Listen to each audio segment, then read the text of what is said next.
Today on Laser Update, we'll explore the Red Cross and what it has to offer OCC students. Then, right after that, we hear a survey on students around campus on their opinions on seating options here on campus. Stay tuned for this special edition of Laser Update.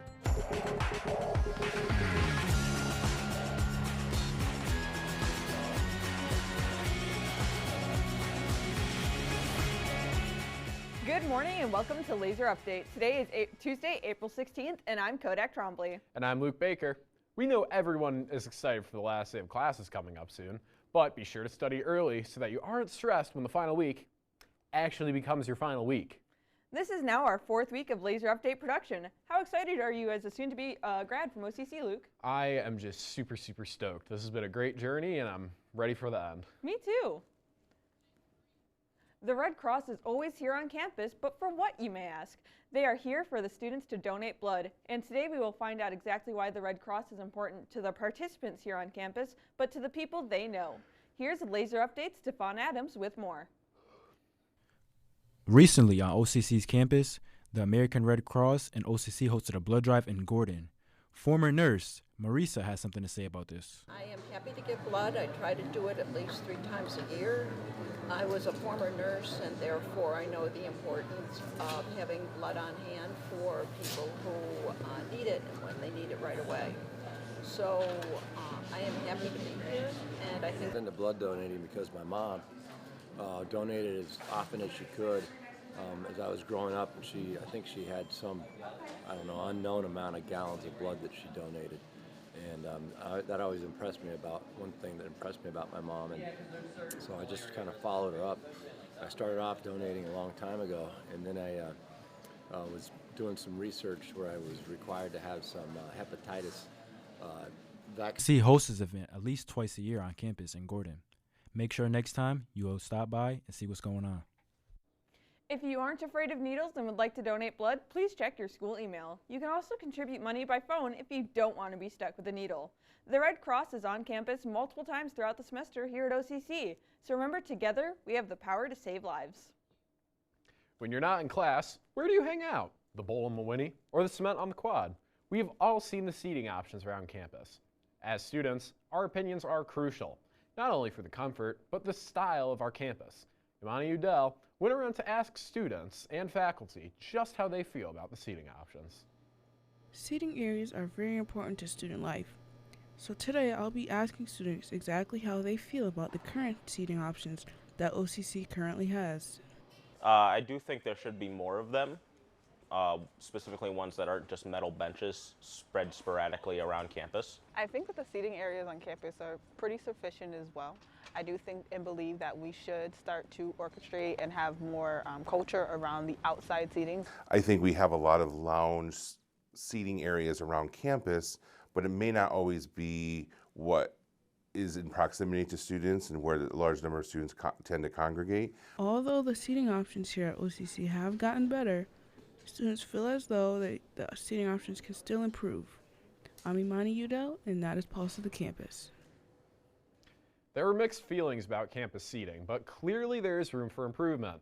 This is just another way to show that our campus is on track to becoming a better place for all. With the goal of not just being known as the community college on the big hill, we are also on the right path to success.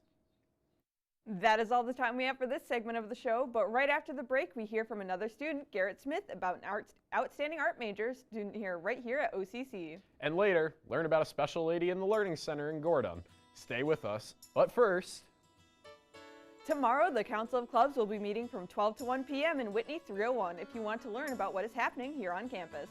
The Business Club will also be meeting tomorrow from 12 to 1 in Whitney 201 if you are interested. We'll return after this break.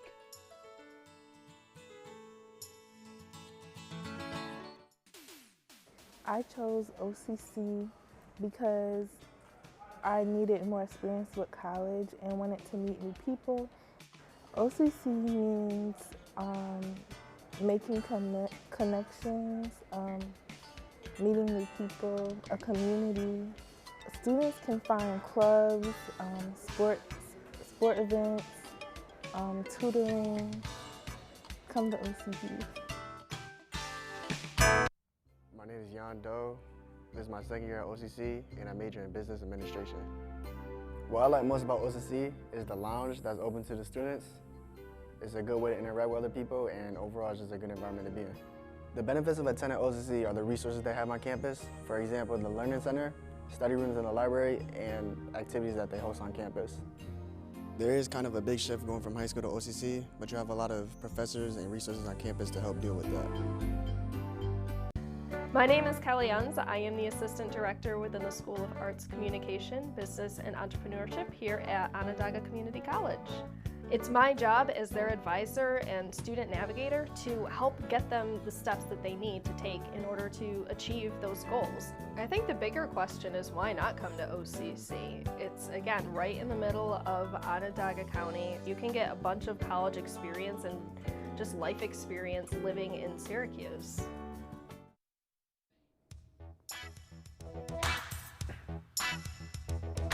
Before we continue, here's the music calendar for upcoming events.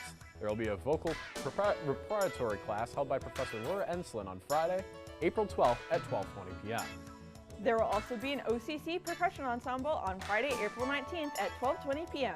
If you need a reminder, you can find the music calendar at sunyocc.edu and in the search bar, search calendar.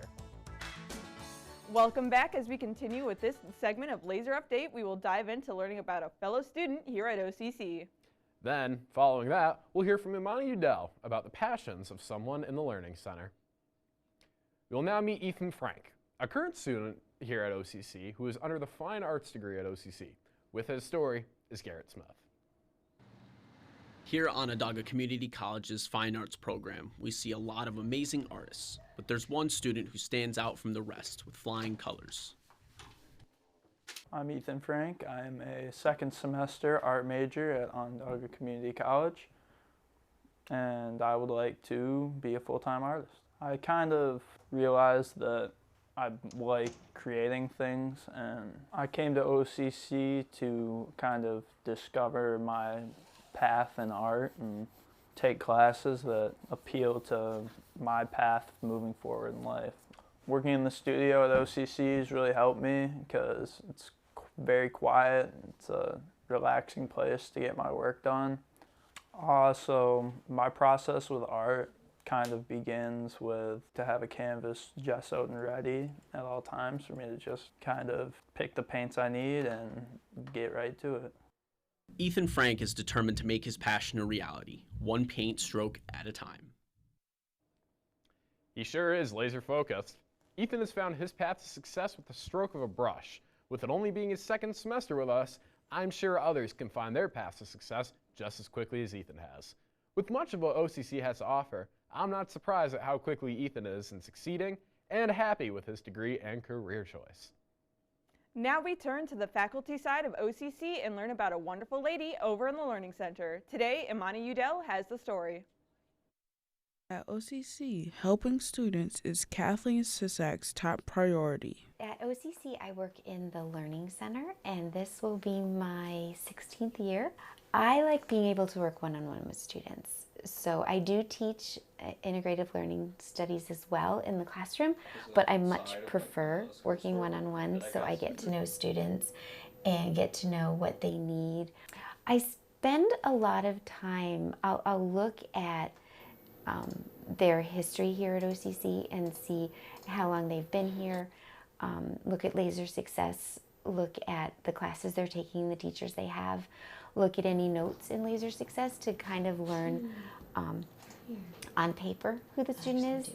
I like OCC because even though we have a lot of students here, it is still a small town, small feel to campus. And we have smaller class sizes, so students do get the individual one-on-one attention. Come to OCC and find out what you are passionate about. It is wonderful seeing that not only professors here at OCC care about their students. If you ever need extra help, don't be afraid to ask for it. Remember, sometimes even the smartest kid in the room need help sometimes. If you are ever having a hard time with classes, go to www.sunyocc.edu/thelearningcenter to find the right tutor for you. That is all the time we have for this segment, but before we go, Finals week is not too far away. we know how stressful this time can be, so to help cause less stress on you, it is important that you take studying early into account. Coulter Library offers study spaces for students to use throughout the semester. If you need a space to study, stop by Coulter to reserve a room either just for you or for a couple of friends. Coulter is open between Monday and Thursday between 8:30 a.m. to 8 p.m. They're also open on Fridays between 8:30 a.m. to 4:30 p.m. So be sure to study as much as you can.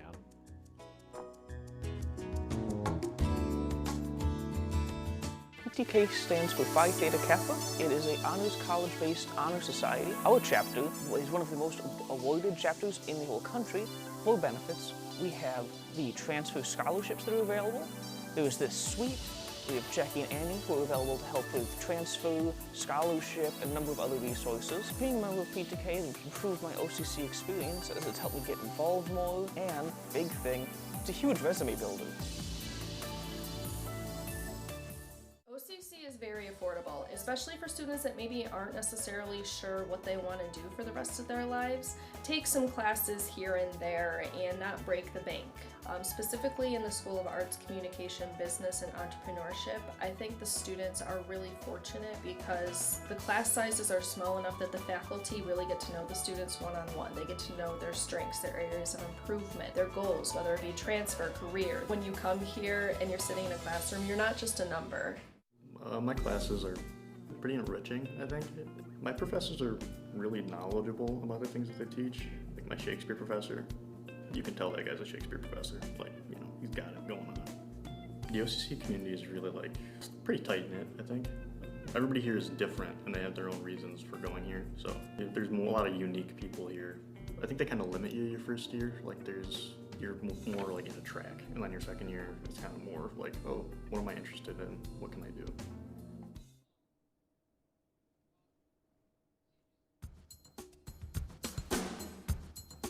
Need a break this summer? Well, get in a carriage, dear readers. Or should I say viewers? Bridgerton Season 3, Episodes 1 through 4 air May 16th on Netflix. The second half airs on June 13th. With the new and familiar faces, things will get spicy with scandals around every corner. Lady Whistledown will definitely have a lot to write about this season. Welcome back. As we talked about before the break, it is very important that studying be taken seriously. How are you feeling about the finals week coming soon? Are you starting to feel stress or overwhelmed? Not necessarily, but I should probably get my butt in gear either way. Yeah, I agree. This is our last segment for today, but before we go, we have a Did You Know on some things you may not have ever known about the Statue of Liberty. Today, our anchor, Monty Eudell, will let us know some facts about the statue that stands on Ellis Island.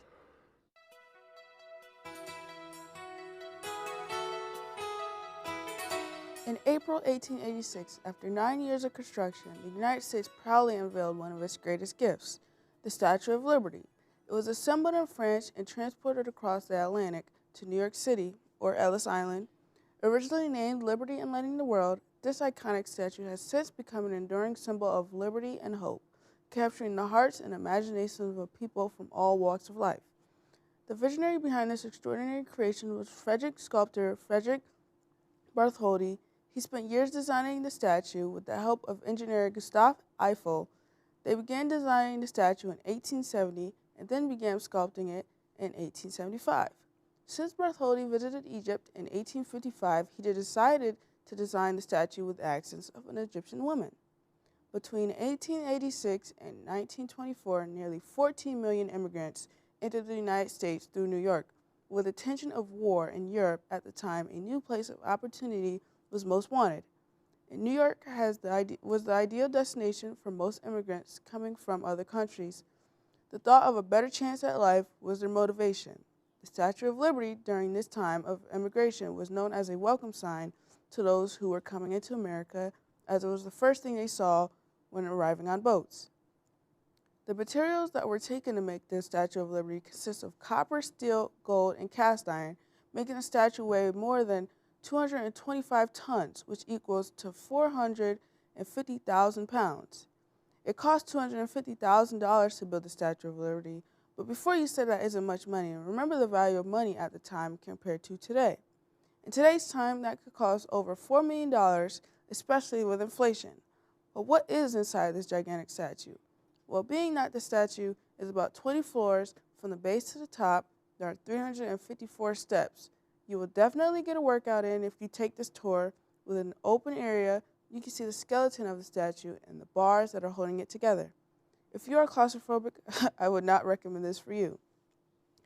Becoming one of the most famous tourist destinations, the Statue of Liberty has an average of 4.4 million people visit yearly. In 2020, the year of COVID-19, the Statue of Liberty took a huge dip in its numbers when it came to visitors, with only 500,000 people going. Since then, the numbers are slowly getting back up to its average, with last year being 3.1 million people. Coming up to today's times, the Statue of Liberty means the same thing, that things can be different for people from all walks of life. As long as you set out a goal and you put effort into what you want, you can achieve it. From being known as the lady on a pedestal to a mother of freedom, now you know more about the Statue of Liberty. The Statue of Liberty is very fascinating, and some of that information we may not have known. It is always good to learn something every day, as it is mentally stimulating for our brains. Getting to know about topics like these are always fun to hear about, especially since the statue is not that far from us. Well, that is all the time we have for today. We would like to thank you for joining us on this edition of Laser Update. Be sure to keep an eye out, as there will be more editions just like this one for the rest of the spring semester. To keep up with us, episodes will be posted every Tuesday and Thursday by 5 p.m. So make sure to turn those post notifications on. I'm Kodak Trombley. And I'm Luke Baker. Thanks for watching.